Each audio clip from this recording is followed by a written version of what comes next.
চলমান সময় সমসাময়িক নানান বিষয় নিয়ে আওয়ামী লীগ সভাপতির ধানমন্ডির রাজনৈতিক কার্যালয়ে গণমাধ্যমের সাথে মতবিনিময় করেন দলটির সাধারণ সম্পাদক, সড়ক পরিবহন ও সেতুমন্ত্রী ওবায়দুল কাদের। এ সময় তিনি বলেন, দুর্নীতির বিরুদ্ধে জিরো টলারেন্স নীতি ঘোষণা করেছে শেখ হাসিনা। যতই প্রভাবশালী হোক, দুর্নীতি করলে কারোই ছাড় নেই। দুদককে স্বাধীনতা দেওয়া হয়েছে,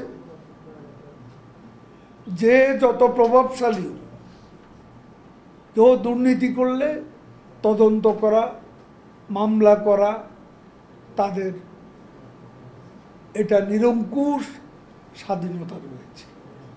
মিয়ানমারের প্রসঙ্গে মির্জা ফখরুলকে চ্যালেঞ্জ করে আওয়ামী লীগ সাধারণ সম্পাদক বলেন, সার্বভৌমত্বে কোথায় আঘাত হানা হচ্ছে তা শুধু তারাই জানে।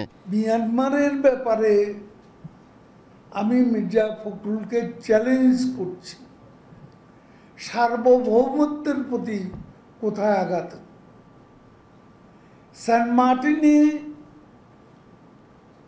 থেকে জাহাজ তো সরে গেছে, ভেতরে যারা ছিল অনুপ্রবেশ করেছে তাদেরও তারা ফিরিয়ে নিয়েছে। ঈদের দিনেও সরকারের বিরুদ্ধে বিএনপির অপপ্রচার বন্ধ থাকেনি বলেও অভিযোগ করেন ওবায়দুল কাদের। পবিত্র ঈদের দিনও সরকারের বিরুদ্ধে মিথ্যাচার, অপপ্রচার বিএনপি ছাড়েনি কিছু। নূর মোহাম্মদ ভূঁইয়া, এশিয়ান টেলিভিশন, ঢাকা।